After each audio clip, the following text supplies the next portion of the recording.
Est-ce que c'est mieux maintenant? Voilà. Je disais donc, une fois que c'est branché, ça marche mieux. Et donc, si vous êtes dans une de ces catégories-là, vous risquez de trouver que l'exposé est trop bas niveau, trop simple, que vous êtes déjà au courant de tout. Donc, vous avez encore le temps de vous lever en courant, d'ouvrir les portes, de les claquer et d'aller dans un autre exposé. Donc, on ne va pas faire de crypto approfondi. D'abord parce que je ne m'y connais pas assez.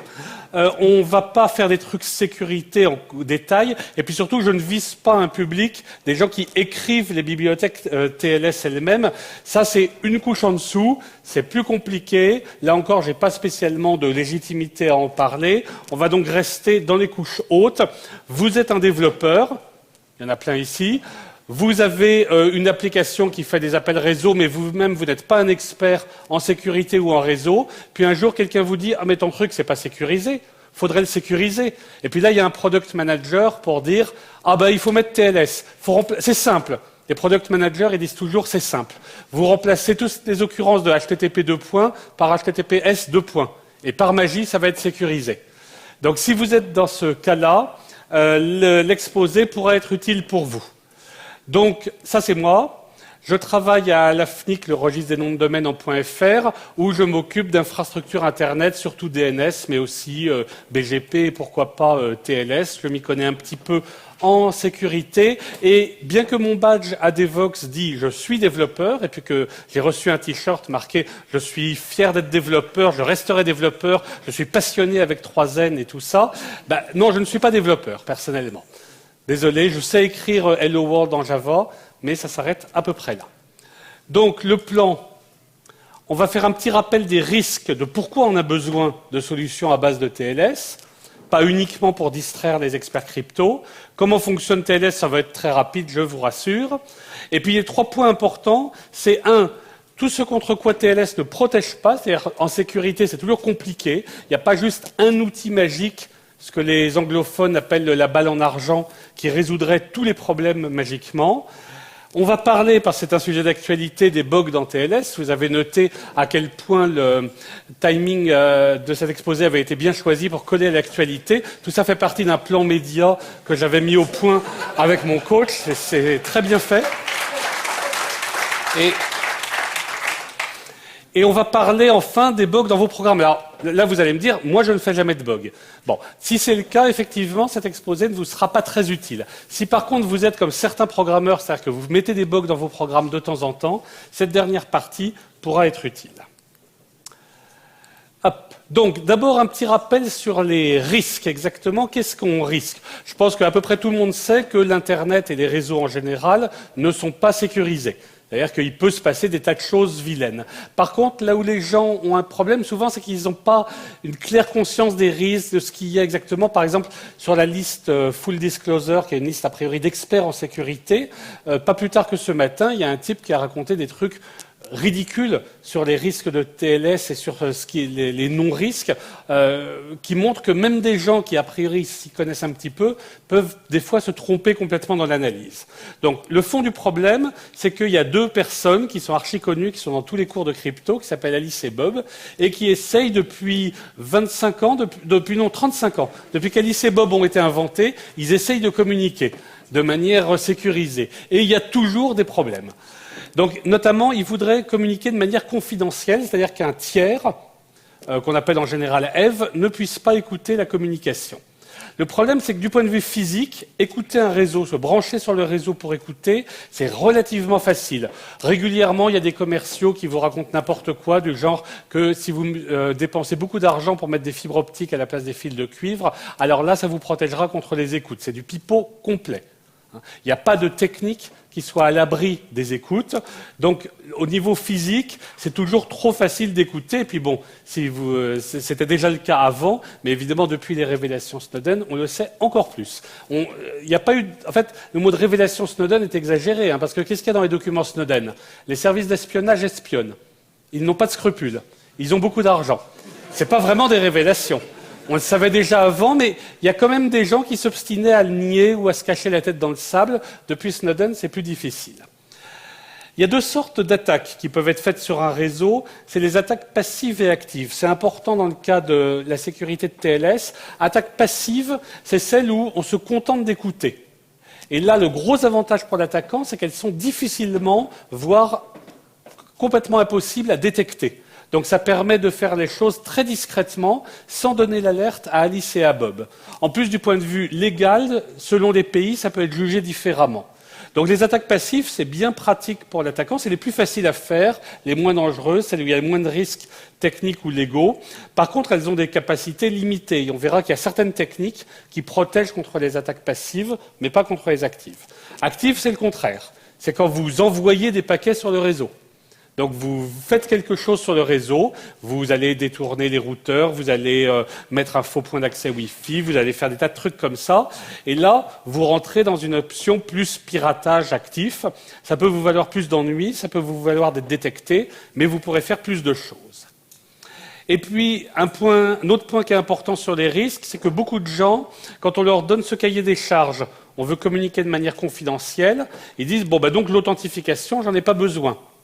En fait, un problème qu'il faut rappeler toujours, c'est que la confidentialité, si on veut vraiment en faire, ça implique de l'authentification. Pourquoi? Parce que si Alice croit parler à Bob, mais qu'en fait elle parle à Mallory, et que Mallory après écoute la communication puis retransmet à Bob, dans ce cas-là, Alice croit qu'elle a envoyé une communication confidentielle, alors qu'en fait elle a tout transmis directement à l'attaquant, celui qu'on appelle l'homme du milieu, c'est-à-dire quelqu'un qui est entre Alice et Bob, qui prend la communication d'Alice et qui la retransmet de l'autre côté. Si vous avez de la confidentialité, du chiffrement, tout ça, mais que vous n'authentifiez pas la personne qui est en face, à ce moment-là, la confidentialité ne sert pas à grand-chose. En fait, elle ne sert que contre un attaquant purement passif. Pour être homme du milieu, il faut être actif. Donc si vous avez un attaquant qui est purement passif, la confidentialité seule peut marcher. Si par contre vous avez un attaquant qui est actif, et c'est pas si dur que ça d'être attaquant actif, à ce moment-là, si vous n'avez pas d'authentification, la confidentialité ne vaut rien. Donc ça, c'est les risques qu'on court actuellement sur Internet et il ne faut pas les sous-estimer. Le problème des gens honnêtes, c'est qu'ils sous-estiment en général les moyens dont disposent les malhonnêtes. Tout simplement parce qu'ils ne les ont pas vus en action. Une fois, j'avais été cambriolé, le cambrioleur avait cassé la serrure, et en sortant avait claqué la porte, c'était fermé, je ne pouvais pas rouvrir, la serrure était cassée. J'appelle un serrurier, je l'attends en bas de l'immeuble, il y avait aussi une porte de l'immeuble. Et le serrurier, quand il arrive, je lui dis « Attention, attendez, je vais vous ouvrir », et il me dit « Pas la peine ». Puis il sort une sorte d'attache trombone, et la porte sécurisée du bas de l'immeuble qui avait coûté si cher à la copropriété, il l'ouvre en 2 secondes. Ça, c'est la différence entre un pro et les gens honnêtes. Les gens honnêtes ne se rendent pas compte des moyens disponibles et donc ça mène régulièrement à des sous-estimations. Donc dans les réunions où on fait des analyses de sécurité, où on discute de problèmes de sécurité, on entend des fois des énormités du genre, comme celle que j'ai dit sur les fibres optiques. On ne peut pas écouter les fibres optiques, baratin. On ne peut pas écouter un réseau à 10 gigabits par seconde, baratin. On ne peut pas écouter un réseau, si on ne peut pas faire une attaque homme du milieu, c'est assez de la bêtise qu'il y avait sur la liste Full Disclosure hier, on ne peut pas faire une attaque homme du milieu, sauf sur un Wi-Fi hotspot, ou sauf si on a les moyens de la NSA. Baratin encore. Donc il y a énormément d'idées fausses comme ça sur les risques, qui font que beaucoup de gens hésitent à prendre des mesures de sécurité parce qu'ils ne se rendent pas compte de la facilité de l'espionnage. Un truc qu'on pourrait faire à Devox, par exemple, qui se fait dans les conférences de sécurité, c'est par exemple d'avoir des gens qui écoutent le Wi-Fi et captent tous les mots de passe qu'ils peuvent, et ensuite, à la séance plénière, à la fin, on lit au micro tous les mots de passe qu'on a trouvés. Ça, c'est super efficace pour améliorer la sécurité. Ça se fait dans les confs de sécurité en général. Bon, ça se fait pas à Devox, mais ce sera peut-être une idée pour 2015. Oui, alors effectivement. C'est mieux, les orateurs ont accès au Wi-Fi. Donc on capterait que les mots de passe des orateurs, qui sont des gens plus importants, avec des secrets plus vitaux. Bien. Donc face à ces risques qu'on a là, qui sont aujourd'hui des risques permanents, l'une des solutions les plus répandues sur Internet s'appelle TLS. Ça veut dire, j'ai oublié de le mettre, mais ça veut dire Transport Layered Security. Et ce matin, le monsieur du Syntec avait expliqué qu'il y avait toujours beaucoup d'emplois en COBOL, et que si vous connaissez COBOL, vous êtes sûr de trouver un boulot. Ça illustre le fait que l'informatique, qui aime bien se vanter d'être une discipline toujours en évolution, toujours en bouillonnement, avec toujours du nouveauté, est en fait une discipline extrêmement conservatrice. TLS ne s'appelle plus SSL depuis 15 ans, et il y a des gens qui continuent à l'appeler SSL. C'est très fort, mais bon. Donc SSL terminé, fini, et si vous l'utilisez encore, c'est grave. Le protocole s'appelle TLS, Transport Layer Security, et il fournit le chiffrement, c'est-à-dire des opérations mathématiques sur le contenu des messages qui font que quelqu'un qui ne possède pas la clé n'arrive pas à lire le message, et de signatures permettant de s'assurer que le message vient bien de celui dont on pense qu'il vient. Son utilisation la plus connue, bien sûr, c'est HTTPS, le petit cadenas. HTTPS, c'est du HTTP sur du TLS, et à partir de là, normalement, les sessions web avec votre banque favorite sont protégées. Si vous aimez lire les normes, la norme technique, c'est le RFC 5246, qui en 110 ou 120 pages, pas plus, vous décrit TLS dans tous ses détails. C'est un gros protocole compliqué, peut-être trop compliqué, avec trop de problèmes. Et comme le chiffrement fournit la confidentialité, ça fait qu'un tiers qui écoute la communication ne peut pas comprendre ce qui passe, et que la confidentialité, je l'ai dit dans le transparent précédent, n'est pas tellement utile sans l'authentification, TLS permet un mécanisme d'authentification. Il y a en fait plusieurs mécanismes d'authentification dans TLS, mais il y en a un qui est très dominant, qui est le plus utilisé, c'est celui via des certificats à la norme X509. Si on veut être tout à fait rigoureux, il faudrait appeler ça PKIX, qui est un profil, un sous-ensemble de X509, mais je ne vais pas être trop rigoureux, on va rester X509. Ce qui est sûr, c'est que parler de certificats SSL comme le font certains vendeurs, c'est faux. Encore une erreur de vocabulaire qui, en domaine de sécurité, est dangereuse. Parce que si on n'a pas un vocabulaire rigoureux, ça veut dire que peut-être qu'on ne comprend pas bien de quoi il s'agit. Donc les certificats ne sont pas du tout normalisés dans TLS, ils sont dans une norme extérieure X509 qui a beaucoup d'autres utilisations que TLS. Et cette norme X509 a tout un tas de particularités peu connues qui contribuent pas mal à la sécurité ou au contraire à l'insécurité de TLS. Donc c'est ces trucs-là que vous achetez auprès des autorités de certification pour une somme que les autorités vont vous dire que c'est une somme raisonnable. Donc voilà la place de TLS dans les protocoles. IP, les couches basses, TCP pour assurer le transport. Ici, vos protocoles d'application HTTP, FTP, SMTP, un TLS ne sert pas que à HTTP. Il ne sert pas que à faire du HTTPS. Il est aussi utilisé pour la sécurité du courrier électronique, la messagerie instantanée. J'aurais pu mettre XMPP ici aussi, IRC, même on peut sécuriser IRC avec TLS, et plein d'autres encore. Donc TLS est très général. Il est composé, c'est un gros protocole compliqué qui comporte plusieurs protocoles. Ça, c'est si vous lisez le RFC 5246. Mais ici, rappelez-vous ce que j'avais dit au début, cet exposé est conçu pour des gens qui sont là, en haut, qui utilisent ces protocoles, et donc qui utilisent TLS, mais qui ne sont pas experts en crypto, en sécurité, en protocole.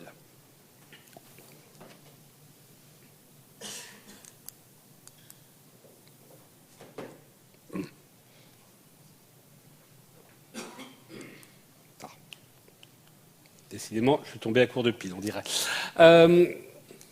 Non ? Ok. Donc, premier point, maintenant, après ces deux rappels extrêmement rapides, je m'en excuse, mais j'ai pas le temps de vous garder jusqu'à 2 heures du matin, je peux pas.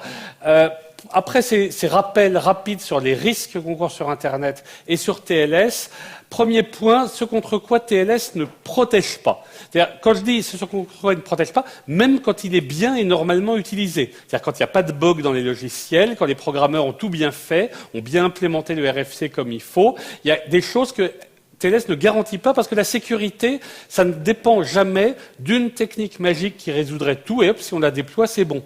Bruce Schneier, un gourou de sécurité que je vais citer souvent, dit que la sécurité, c'est un processus, c'est pas un produit. La sécurité via un produit, c'est typiquement le commercial qui vous dit « achetez notre firewall et vous êtes en sécurité » ou « notre antivirus et vous êtes en sécurité ». Ça, c'est la mauvaise approche de la sécurité, pas parce que le firewall ou l'antivirus ne marche pas, mais parce que ça fait croire qu'avec un seul produit, vous serez à l'abri de tous les problèmes possibles, y compris les tremblements de terre et les rages de dents. Ce n'est pas le cas. Tout produit de sécurité protège contre certains risques et pas contre d'autres, et vous êtes donc obligé d'avoir une gamme d'outils différentes. Notamment, il y a 2 points importants sur lesquels TLS ne protège pas. D'abord, un truc qui semble évident mais qu'il faut rappeler, TLS ne protège pas si l'une des deux machines, une des deux qui communique, c'est-à-dire soit la machine d'Alice, soit celle de Bob, est elle-même compromise. Si par exemple Alice est sur une machine Windows bourrée de malware, Bon, machine Windows bourrée de malware, c'est redondant. Et si elle est sur une machine Windows, il y a probablement sur sa machine tout un tas de logiciels qui copient ce qu'elles font, copient son numéro de carte bleue, l'envoient à Dieu sait qui, ce genre de choses. Donc, ça ne protège pas. TLS ne va pas protéger magiquement contre ce genre de problème. Et ce genre de problème est très fréquent.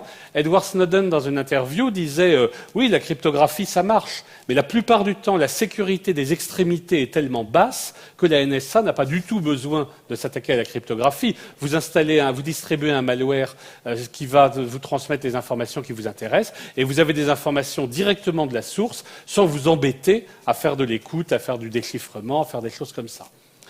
Et ça, c'est le côté client, le malware. Mais il y a aussi un autre point important, c'est le côté serveur. C'est l'exemple du programme Prism de la NSA, qui était le premier qui avait été publié dans les documents Snowden. Prism, c'est quoi en gros? C'est que tous les trucs qui sont stockés chez Google, chez Facebook, chez Twitter, etc., une copie est envoyée à la NSA. Parce que quand Alice et Bob communiquent en utilisant Gmail, il y a une erreur de perspective courante. Alice croit qu'elle parle avec Bob. Non, elle parle avec Gmail. Et Bob, ensuite, va parler avec Gmail pour récupérer le courrier. Donc, même si la communication est chiffrée, qu'il y a tous les cadenas du monde, qu'il y a HTTPS dans l'URL et tout ça, sur les serveurs de Google, le message va être en clair. Et donc, peut être transmis légalement ou illégalement à la NSA ou à n'importe qui d'autre. Donc ça, à partir du moment où vous utilisez un intermédiaire pour communiquer, Google, Facebook, etc., cet intermédiaire est dans la position de vous trahir. Il n'y a pas que le malware qui est dangereux, il n'y a pas que les méchants hackers. Et là, en plus, ce n'est pas un cas hypothétique. C'est fait effectivement à grande échelle tous les jours.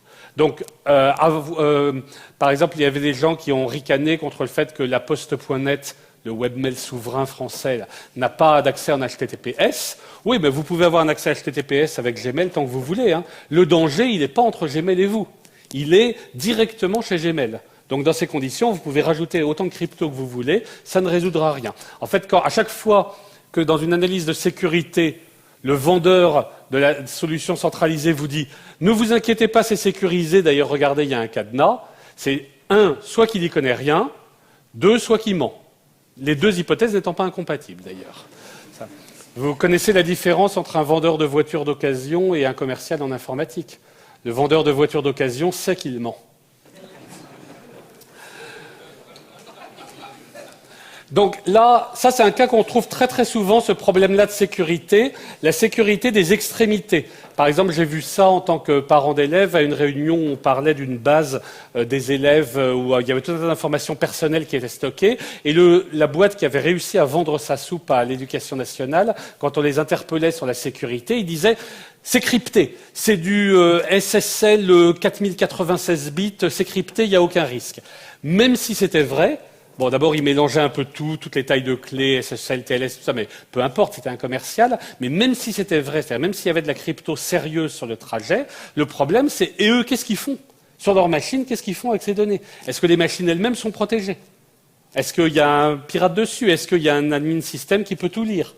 Rappelez-vous que si Snowden a pu publier tous ces documents, c'est parce qu'il était administrateur système. Quand on est administrateur système, on peut faire plein de choses et récupérer plein de données. Donc ça, c'est le premier point qu'on oublie souvent. On se focalise sur le méchant hacker avec la cagoule, le drapeau chinois dans le dos et qui, sur le trajet, sniffe les paquets et lit les communications. Mais on oublie que les deux principales sources de fuite, elles sont aux extrémités. Très souvent, la sécurité dans Internet, c'est un gros tuyau blindé grâce à la cryptographie, mais alors solidement blindé en uranium appauvri avec du béton et de l'acier 30 cm d'épaisseur, et aux extrémités du tuyau, des joints en papier, donc là, tout peut fuir. Donc ça, c'est le premier point sur TLS. TLS ne protège qu'en transit. Il ne protège pas du tout les extrémités. Deuxième problème, j'avais dit que la confidentialité sans l'authentification, ce n'est pas très utile. C'est utile que contre un attaquant strictement passif. Donc ça, c'est modérément utile, parce que un exemple typique du fait que c'est facile d'être un homme du milieu, vous vous installez par exemple... j'ai une très bonne idée. Vous vous installez à Devox, vous mettez une bande d'accès Wi-Fi et vous mettez comme SSID Wi-Fi gratuit Devox. Vous êtes sûr que des centaines de personnes vont se connecter et vont passer donc par votre point d'accès, toutes leurs communications vont passer par là. Vous êtes donc dans la position de voir les paquets, mais aussi de les modifier. Vous êtes l'homme du milieu. Donc ça, c'est un exemple trivial, c'est facile. Vous le faites aussi à Roissy, ça marche. Il n'y a pas de Wi-Fi gratuit à Roissy. Et il y a plein d'hommes d'affaires qui passent là et qui ont des communications importantes à faire. Donc vous mettez un SSID un peu tentant, et hop, vous êtes homme du milieu, c'est-à-dire que vous êtes attaquant actif. Pour ça, il vous suffit d'un point d'accès Wi-Fi, du programme qui envoie les paquets, un Raspberry Pi suffit pour ça, hein, pas de problème. Si vous n'êtes pas bon en programmation, c'est pas très grave. Il y a des tas de kits tout faits qui existent déjà et que vous pouvez récupérer pour faire des attaques de tous les genres sur les gens qui utiliseront votre point d'accès Wi-Fi. Donc ça, cet exemple est pour montrer que souvent on dit que un attaquant passif, ça peut être n'importe qui, mais qu'un attaquant actif, un homme du milieu, c'est forcément quelqu'un ayant des gros moyens, genre un État et tout ça, ça n'est pas vrai du tout. Si on veut vraiment améliorer la sécurité des hommes d'affaires qui voyagent en France, il faudrait forcer l'aéroport de Paris à fournir du Wi-Fi gratuit à Roissy. Dans ce cas-là, le point d'accès pirate aura moins de clients. J'ai proposé ça au ministère de l'Intérieur, mais pour l'instant, c'est à l'étude. Donc, la confidentialité sans l'authentification, ce n'est pas tellement utile. Donc, rappelez-vous, en TLS, l'authentification la plus répandue, c'est via un certificat X509. Un certificat, c'est quoi? C'est une clé publique signée par une autorité de certification. Il y a aussi quelques autres informations dans le certificat, mais c'est un détail. Demandez à votre navigateur web, la plupart savent afficher les certificats avec tous leurs détails.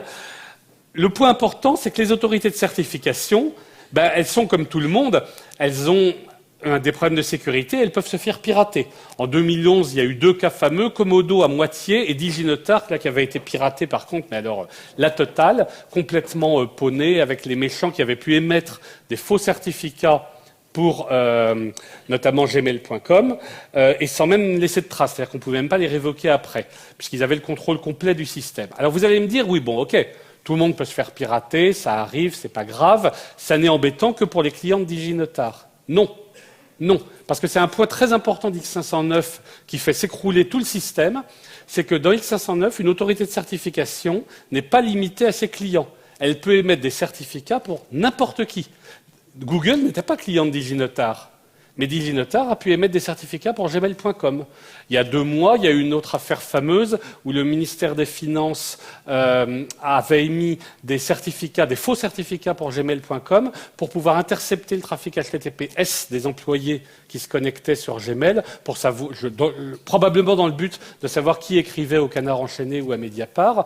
Et l'autorité de certification du ministère des Finances n'avait aucun rapport avec Google, mais il pouvait faire des faux certificats pour gmail.com. Donc ça, c'est le point important de X509, c'est que n'importe laquelle des autorités de certification peut publier des certificats pour n'importe qui.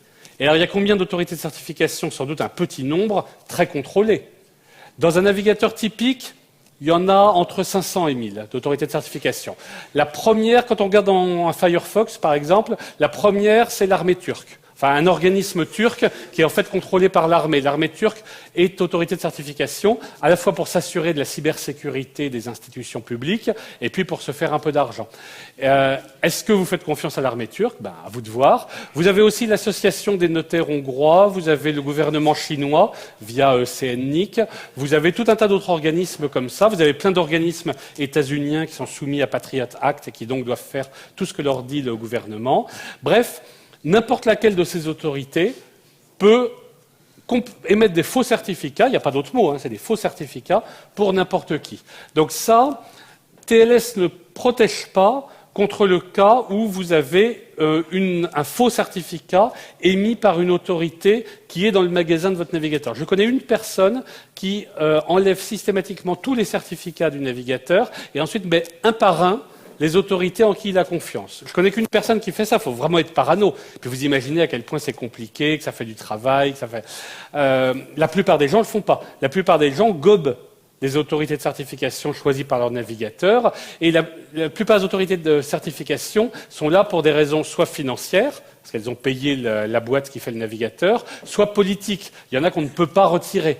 par exemple, les autorités de certification gouvernementales, françaises, turques, chinoises, etc., ne peuvent pas être retirées pour des raisons politiques, parce que sinon, le navigateur aurait des problèmes dans le pays en question. Tout un tas de sites web publics émettraient des avertissements, et on serait bien embêté. Donc ça, c'est pour rappeler que la sécurité de TLS, déjà, a des limites, même quand tout est bien fait et normal. Tout ça, c'est normal. Ce n'est pas une attaque contre TLS, ce n'est pas une bug, ce n'est pas une faille, c'est le fonctionnement normal de TLS. Alors, deuxième catégorie, évidemment, rigolote, c'est les bugs dans la bibliothèque TLS elle-même. Donc j'ai bien dit que ce n'était pas de votre responsabilité, puisqu'au début, j'ai dit que cet exposé ne s'adressait pas aux gens qui écrivent les bibliothèques TLS. C'est un métier difficile, compliqué, mal payé. Récemment, il y a eu pas mal d'études publiées, d'enquêtes sur le fonctionnement, par exemple, des gens qui font OpenSSL, d'où il s'avère qu'il y a une personne à temps plein et que je crois qu'ils ont reçu l'année dernière $2000 de dons pour aider au développement de bibliothèques critiques sur lesquelles reposent les 3/4 du e-commerce sur le web. $2000 par an pour un truc qui fait les 3/4 du e-commerce sur le web, c'est pas beaucoup. Donc, cette année, alors autant 2011 avait été l'année du piratage des autorités de certification, 2014 ça a été l'année des bugs TLS. Donc ça fait partie du plan de communication pour Devoxx dont j'avais parlé. La première spectaculaire avait été celle de Apple avec le fameux GoToFail, c'est-à-dire une bug dans une bibliothèque TLS où c'était écrit en C. Et vous savez qu'en C, on peut mettre, quand on fait un if then else, s'il n'y a qu'une seule ligne dans l'une des clauses, on n'est pas obligé de mettre les accolades. Et l'indentation ne compte pas en C. Donc les deux GoToFail alignés, on avait l'impression, pardon, pas alignés, on avait l'impression qu'ils n'allaient pas ensemble alors qu'en fait ils y allaient. Bref, ce qu'on appelle une bug George Clooney, c'est-à-dire où la partie else du test n'est pas correctement faite. Et donc, le résultat, on sortait... Le résultat, c'est que au moment où la bibliothèque faisait un certain nombre de vérifications sur le certificat, le second GoToFail emmenait à la fin des vérifications et donc sautait certaines des vérifications. Ça n'était exploitable que si on était homme du milieu. Puisqu'en fait, ce que ça permettait, cette faille, c'est que ça permettait de faire accepter au logiciel un certificat qui n'aurait pas dû être accepté. Mais il fallait être homme du milieu. La faille de GNU TLS, 3 semaines après, était de la même catégorie. Une partie des vérifications était sautée accidentellement, et un homme du milieu pouvait donc faire accepter à GNU TLS un certificat qui n'aurait pas dû être accepté. Et puis bien sûr, il y a Heartbleed, qui vient couronner le tout. Alors là, c'est encore plus rigolo, Heartbleed, c'est-à-dire qu'il n'y a pas besoin d'être homme du milieu pour l'exploiter. Vous avez accès à la mémoire du serveur. N'importe qui peut se connecter au serveur en TLS a accès à la mémoire du serveur, c'est-à-dire les cookies, les mots de passe, la clé privée, tout un tas de choses comme ça intéressantes. Donc dans tous les cas, il fallait évidemment mettre à jour le logiciel, selon un processus classique qu'on connaît bien. Et dans le cas de Heartbleed, comme il y avait accès à la mémoire du serveur, il faut aussi révoquer tous les certificats, remplacer les certificats, invalider tous les cookies, c'est-à-dire utiliser le mécanisme qui dépend de votre site web pour être sûr que tous les cookies sont invalidés, parce que sinon, les gens pouvaient continuer à se connecter. Et naturellement, faire changer les mots de passe par tous les utilisateurs. La CNIL l'a récemment rappelé dans un communiqué. En France, c'est une obligation légale. C'est-à-dire que si vous ne faites pas ces opérations, après Heartbleed, non seulement vous êtes un mauvais informaticien, mais en plus vous êtes dans l'illégalité en France. Donc pensez à ça. Et puis, pendant que après cet exposé, là, si vous n'avez pas tout fait pour Heartbleed, vous pouvez aussi penser pour ceux qui font du Java, notamment qui ont des serveurs Java. Rappelez-vous qu'il y a eu un patch de 104 vulnérabilités de Oracle Java publié cette nuit, heure française, que Oracle annonce comme très urgent et très important. Donc si jamais vous avez des serveurs Java, une partie des failles dedans sont des failles TLS qui viennent d'un truc beaucoup plus rigolo que Heartbleed, qui viennent du fait que parce que GoToFail, c'est des programmeurs qui ont mal travaillé. En C, normalement, on sait, c'est une bonne pratique, qu'il faut utiliser un analyseur statique pour tester le code mort, ça aurait attrapé GoToFail. Il faut mettre systématiquement des accolades même quand il n'y a qu'une ligne. Il faut indenter proprement avec un outil d'indentation qui permettrait de voir tout de suite où était la faille. Tout ça n'avait pas été fait. Donc on peut se poser des questions sur le contrôle qualité chez Apple. Par contre, dans le cas de la faille Oracle Java d'hier, enfin de cette nuit, le problème c'est que le programmeur a trop bien travaillé. Il a fait les choses proprement. Quand le code recevait les paquets TLS et qu'ils étaient mal formés, le code Java levait une exception. C'est la méthode Java normale, c'est celle qu'on apprend à tous les programmeurs au début. Et le problème que n'avait pas percuté le programmeur, c'est qu'une exception en Java prend beaucoup plus de temps qu'une autre opération. Donc ça permettait de faire ce qu'on appelle les timing attacks. Les timing attacks, c'est celle où l'attaquant va essayer de deviner des informations sur le serveur à partir du temps que prennent les différentes opérations. Quand on peut essayer autant de fois qu'on veut, ce qui est en général le cas sur le web, les timing attacks permettent de révéler beaucoup de choses. En l'occurrence, la faille qui est bouchée par le dernier patch Oracle permettait de récupérer la clé privée en 80 000 opérations, je crois. 80 000 opérations, ça va vite sur le web.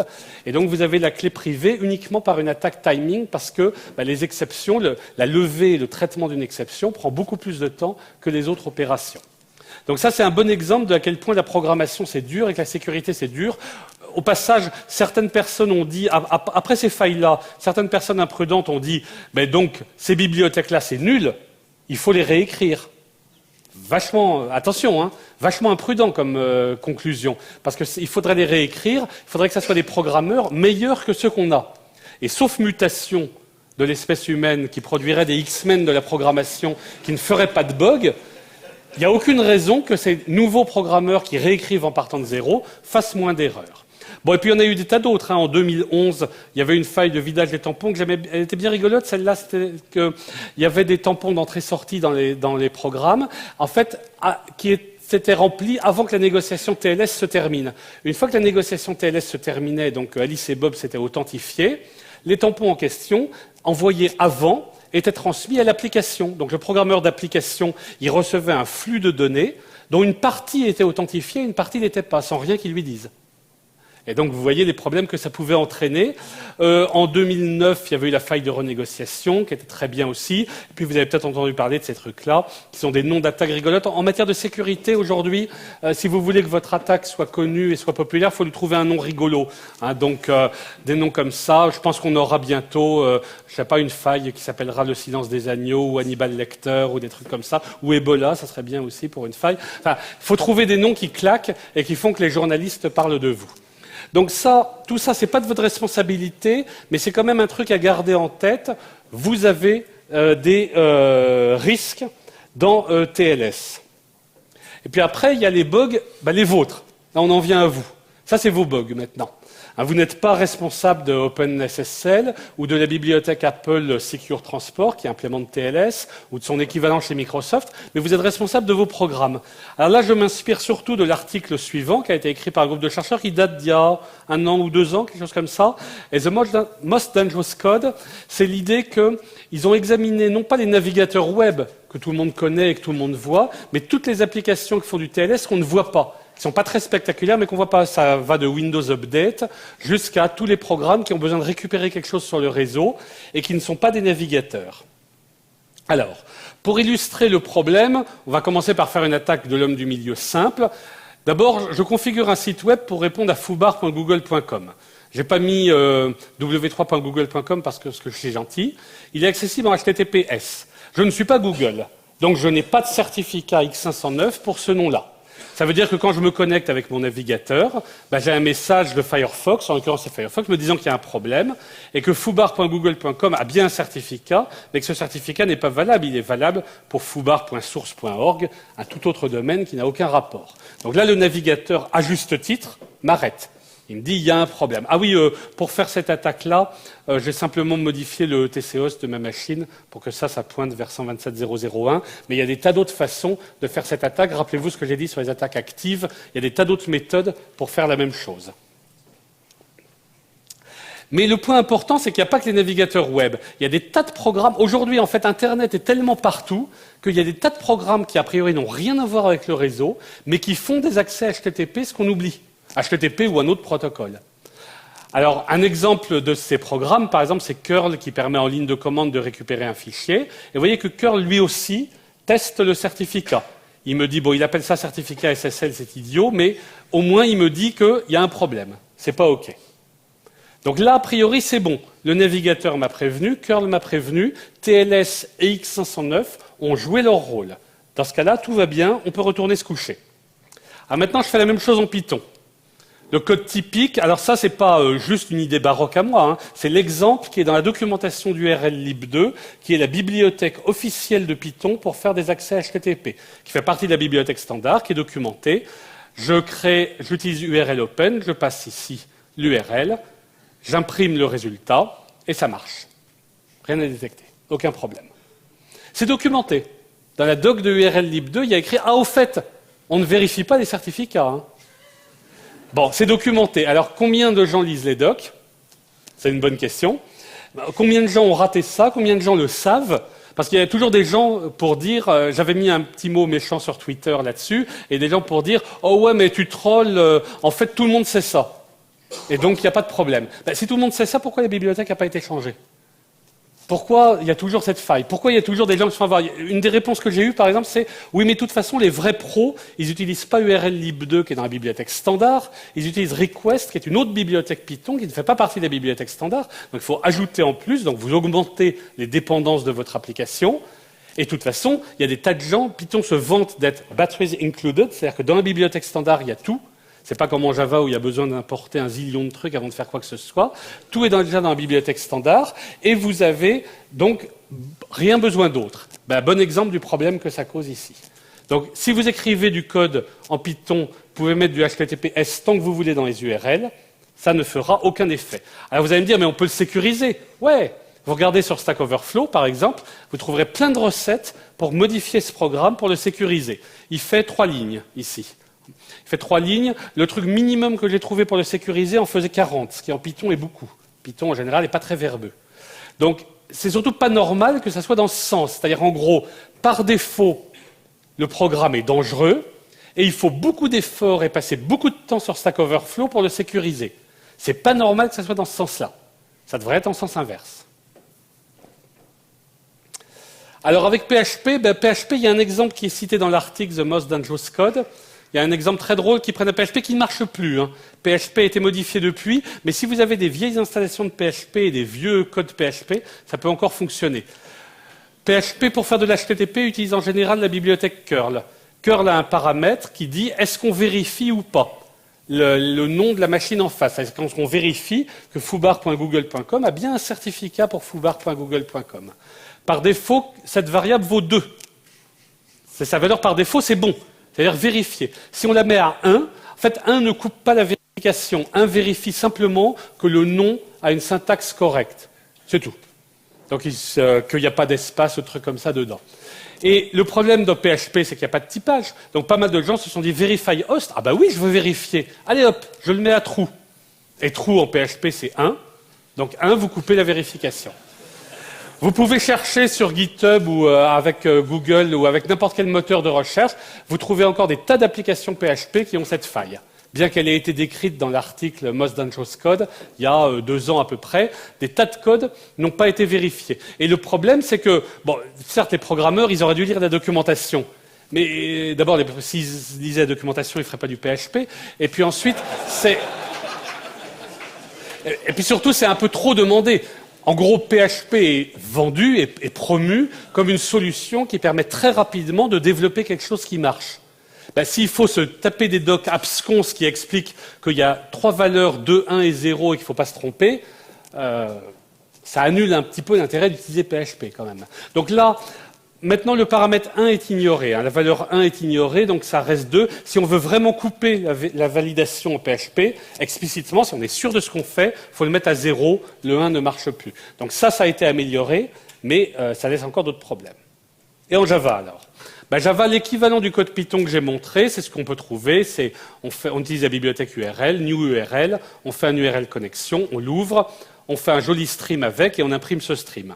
Si on fait ça, on se fait engueuler, ça lève une exception, certificat exception, qui vous dit... Alors le message est un peu bizarre, parce que alternative DNS name, il n'y a pas besoin que ça soit un alternative DNS name, c'est bon. Mais en tout cas, il dit quand même le truc important, le certificat n'est pas valable pour foobar.google.com. Donc a priori, c'est bon. En Java, on a le comportement dont je parlais, qui est que par défaut, on est en sécurité. C'est quand même la moindre des choses. Le problème, C'est que souvent les gens voudraient des fonctions plus avancées que ça. Ça, c'est le cas trivial. Je veux récupérer qu'en plus. Mais très souvent, les gens voudraient des trucs en plus. Et si on faisait ça, et si on faisait ça. Et là, typiquement, ils utilisent Google. Google leur dit, ah bah oui, il y a un truc qui s'appelle SSL Socket Factory, où tu peux tout changer. Tu peux changer tous les paramètres, tout modifier, plein de trucs. Et là, les problèmes ressurgissent. Parce que, par exemple, si vous cherchez dans Stack Overflow un exemple d'utilisation de SSL Socket Factory, le premier exemple qui vous saute à la figure dans Stack Overflow qui a eu le plus de votes, c'est une réponse où l'exemple donné est un exemple où on utilise SSL Socket Factory pour couper complètement l'authentification X509. Parce que ça fait beaucoup d'embêtements. C'est la première réponse sur laquelle tombe le type naïf, et qu'on utilise le moteur de recherche de Stack Overflow qui donne priorité au vote, ou qu'on utilise Google, c'est la première réponse sur laquelle on tombe. Le premier exemple que voient les débutants, c'est un exemple à comment couper la sécurité, qui m'embête. Donc, même si Java, par défaut, est correct, il y a quand même du code Java qui a aussi des problèmes. Puis, je n'ai pas utilisé d'autres langages. Alors, un autre problème qu'il y a aussi, c'est ce qui vient de ceux que j'appelle les débrayeurs. Les débrayeurs, c'est les gens qui disent « Oh là là, la sécurité, ça me gonfle ». Comment on fait pour couper la validation? Là encore, si vous regardez Stack Overflow ou n'importe quel autre forum, ce n'est pas spécifique à Stack Overflow, je le cite souvent parce que justement, c'est la meilleure source. Mais quand vous regardez d'autres sources, n'importe quel forum de développeurs, la FAQ, avec tous les trucs de TLS, c'est « Oh là là, maintenant je suis en sécurité, ça m'embête. Comment je fais pour couper la sécurité ?» C'est-à-dire que maintenant que j'ai installé une porte blindée, je m'aperçois que c'est bien embêtant, comment je fais pour pouvoir la déverrouiller? Et ça vient très très souvent comme question, et comme les programmeurs sont des gens aimables, gentils, sympas, qui veulent aider les autres, vous trouvez en réponse 10 réponses qui expliquent comment couper la validation. Et sur les 10 réponses qui expliquent comment couper la validation, il y en a une qui dit « mais attention, c'est dangereux ». Et les 9 autres répondent à la question gentiment. Donc, souvent, les gens ils disent « mais c'est juste pendant les tests », parce que par exemple, vous développez une application, elle a besoin de faire du HTTPS, vous n'avez pas encore de certificat, il est payant, c'est compliqué, etc. Vous ne l'avez pas, donc vous allez dire « oh je vais juste couper pendant les tests ». Et après, je la réactiverai. Il y a une lettre qui a disparu là. Je la réactiverai. Le problème, c'est le syndrome du mode debug. On le met pendant les tests, oui, ou on le met pendant le développement, et puis après on l'oublie. Et donc vous avez tout un tas de programmes qui sont livrés comme ça. Là encore, vous utilisez un moteur de recherche. Bon, Google a malheureusement supprimé Code Search, mais il y a plein d'autres moteurs de recherche ou d'autres possibilités d'explorer le code. Et vous trouvez des tas de codes, Java, PHP, ce que vous voulez, avec en commentaire validation coupée pendant les tests. Et vous allez dire, oui, mais d'accord, mais comment ça se fait que ça soit dans le programme final? Parce que les gens ont oublié. Alors, autre point important, c'est la doc. Globalement, les API de TLS sont trop compliquées. Le SSL Socket Factory que je citais pour Java est un bon exemple. Il y a trop de choix. En sécurité, c'est pas bon qu'il y ait trop de choix, parce que les programmeurs tendent à choisir les mauvais. Et en général, mal documenté, qui explique mal les conséquences, qui explique mal ce qui se passe. Donc des grandes chances d'erreur. Alors le pire, c'est quand même OpenSSL, en plus de Heartbleed, il a une API qui est très utilisée par les programmes en C. Les programmes en C qui veulent faire du TLS utilisent très souvent OpenSSL.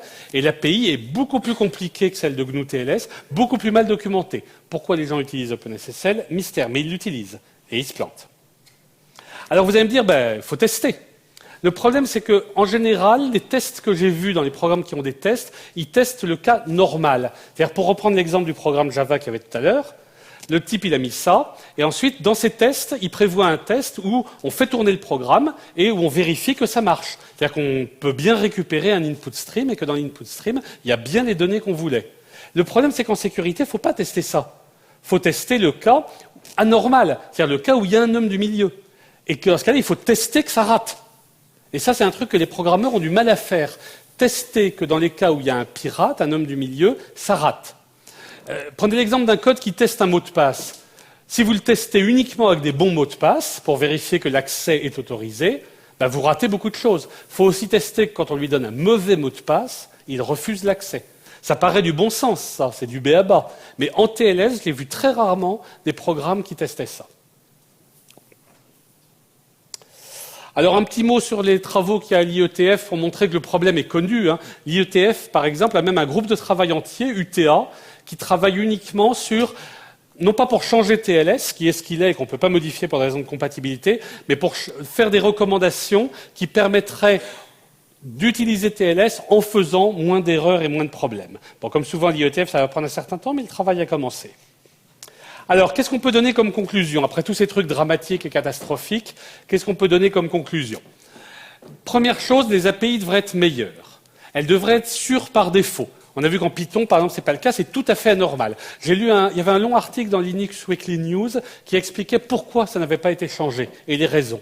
Alors là, cet article, en le lisant, je disais, 1, c'est drôlement bien écrit, c'est bien expliqué, et 2, ça montre vraiment qu'on peut justifier n'importe quoi. Parce que, ok, il y a des raisons, bien sûr qu'il y a des raisons. C'est pas uniquement pour nous embêter que c'est comme ça.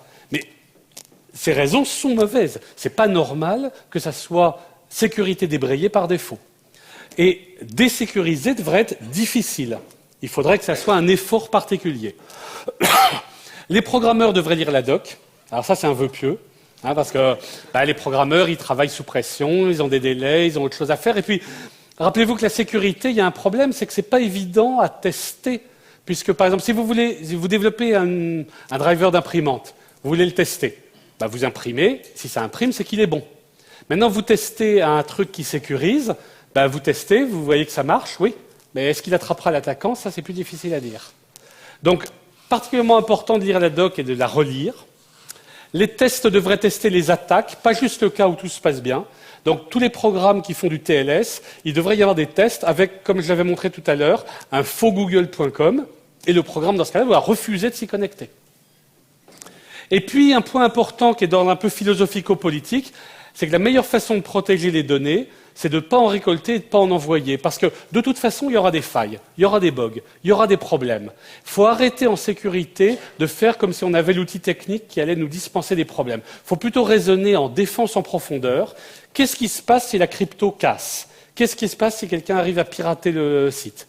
Et dans ce cas-là, la solution, c'est récolter le moins de données possible. C'est un principe de base de la protection de données. C'est qu'il n'y a aucune raison de récolter des données si c'est uniquement pour que plus tard le pirate puisse y accéder. Moins on envoie de données, moins on a de problèmes. Ce principe de minimisation des données est essentiel. Alors je suis conscient que c'est un discours qui va un peu contre le courant, big data et compagnie, mais en sécurité c'est super important. Si vous mettez des données sur votre site et que le site est piraté, ne dites pas c'est la faute d'OpenSSL. Non, c'est votre faute. Vous avez récolté ces données, vous les avez stockées, alors que vous savez que les logiciels ont des bugs, et donc que les logiciels de sécurité ont des failles de sécurité, donc c'est votre faute. Donc il n'y a aucune raison de récolter ces données. Pour prendre un exemple, les objets communicants, pour prendre un truc à la mode, la plupart des objets communicants qui se vendent actuellement envoient par défaut tout un tas de données très personnelles, votre rythme cardiaque, à quelle heure vous êtes brossé les dents, à quelle heure vous avez eu des rapports sexuels, envoient tout ça dans le cloud, quelque part. Alors bien sûr, c'est sécurisé, c'est en TLS et tout ça, mais s'il y a des failles, tout ça sera pris. Donc l'erreur dès le début était de récolter ces données et de les envoyer. Ce n'était pas tellement dans le fait qu'il y avait une bug dans le programme TLS, c'est dans le fait d'avoir envoyé ces données dès le début. J'ai été un petit peu long, je m'en excuse, mais ça laisse un peu de place pour des questions-réponses ou des critiques s'il y en a. Enfin, je suis sûr qu'il n'y en a pas, mais au cas où.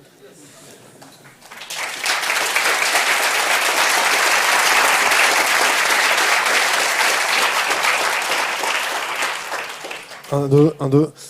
Bonjour. Est-ce que le fait qu'on puisse pas avoir confiance dans les autorités de certification, parce que vous avez dit même l'armée turque c'est considéré soi-disant comme fiable, et on voit bien que non. Est-ce que ce fait-là, ça entraîne pas la conséquence qu'on peut pas avoir confiance dans les certificats? Et donc du coup, est-ce qu'il y a d'autres alternatives pour TLS quoi? Alors, pour authentifier les sessions TLS, oui, il y a des alternatives. Il n'y en a pas qui soient prêtes aujourd'hui. La plus avancée, c'est un truc qui s'appelle DEN, qui repose sur le fait que le problème de fond de X509, c'est que c'est un tiers qui dit « ce site est authentique ».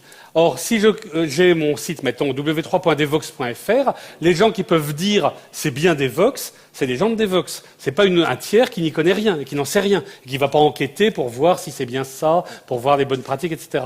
Donc le principe de DEN, c'est qu'on publie le certificat dans le DNS, signé avec DNSSEC évidemment, sinon ça n'a pas d'intérêt. DNSSEC, c'était le second exposé que j'avais proposé à Devoxx, mais qui n'a pas été retenu. Donc on publie les données signées avec DNSSEC, et dans ce cas-là, si on a un navigateur DEN, la vérification va être faite uniquement à partir de là. Pour l'instant, DEN est normalisé. Il y a des bouts d'implémentation. Ce n'est pas encore vraiment utilisable pour le grand public. C'est prometteur, mais sans plus. D'autres questions ? Oui, il y a devant, et puis une tout au bout. Désolé, c'est pour faire marcher le porteur de micro. En fait, dans ce qu'on voit, quand on voit la modification du fichier host pour faire foobar sur son poste local, en fait, le problème, il est vraiment au niveau de DNS qui donne le nom de domaine. C'est central sur tout le web et c'est ce qui est référencé dans le certificat, en fait. Qu'est-ce qui se passe si le DNS répond le mauvais nom de domaine ? Si vous arrivez à subvertir le DNS, vous pouvez effectivement détourner le trafic, mais ce n'est pas la seule solution. Alors, c'est vrai, c'est d'ailleurs pour ça qu'il y a DNSSEC. Hein. C'est justement pour limiter les risques de subversion du DNS. J'en profite pour signaler qu'en 2014, normalement, tous les domaines importants devraient être signés avec DNSSEC. Parlez-en avec votre équipe informatique, avec vos administrateurs système. En 2014, ça devrait être le minimum. Mais ce n'est pas le cas. Et de toute façon, DNS n'est qu'une des façons d'attaque possibles. L'autre, c'était de modifier le TCS, bon ça c'est grossier. L'autre, c'est les attaques spoofing ARP, les attaques sur le routage. Les attaques sur le routage, comme ce qui avait été utilisé dans la fameuse attaque biélorusso-islandaise, où le trafic aux États-Unis avait été détourné vers soit la Biélorussie, soit l'Islande, et réinjecté après à ses destinataires, après Dieu sait quelle modification. Donc vous avez des tas de techniques permettant de faire une attaque de l'homme du milieu. Le DNS en est une, mais ça n'est qu'une parmi d'autres. Donc, il faut sécuriser le DNS, et c'est à ça que sert DNSSEC. D'un autre côté, il faut se dire que les attaques de l'homme du milieu sont toujours possibles. Merci.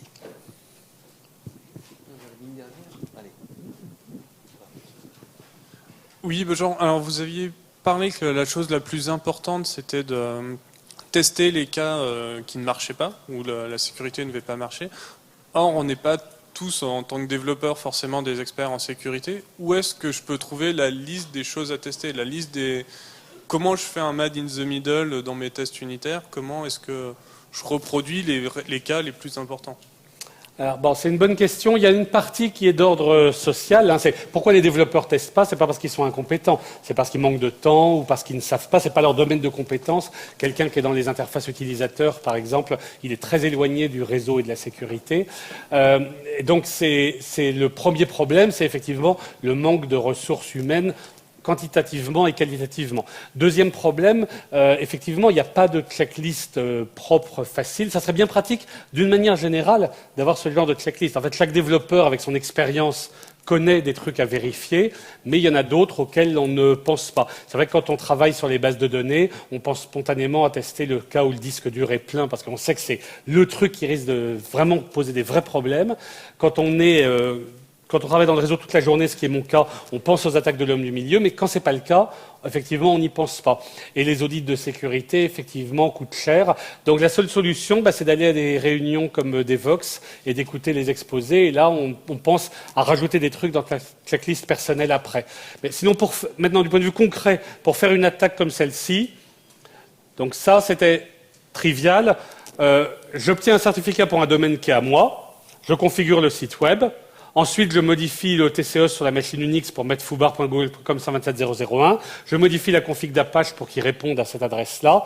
Et hop, je me connecte. Et là, je vois, bon là, ça échoue parce que Firefox fait la vérification. Mais avec Python, par contre, je vois que je passe alors que je n'aurais pas dû passer. Donc, réaliser une attaque... Alors, pour les tests unitaires, ça peut être un peu compliqué. Ça veut dire qu'on dépend d'autres trucs. Il faut un Apache qui tourne, il faut ce genre de choses. Ça complique l'infrastructure de test, ça c'est sûr. Mais à partir du moment où on veut faire du réseau dans son programme, à partir du moment où dans son programme on a du réseau, il faut intégrer ça. Ou alors, il ne faut pas mettre de réseau dans son programme. Mais en 2014, c'est difficile.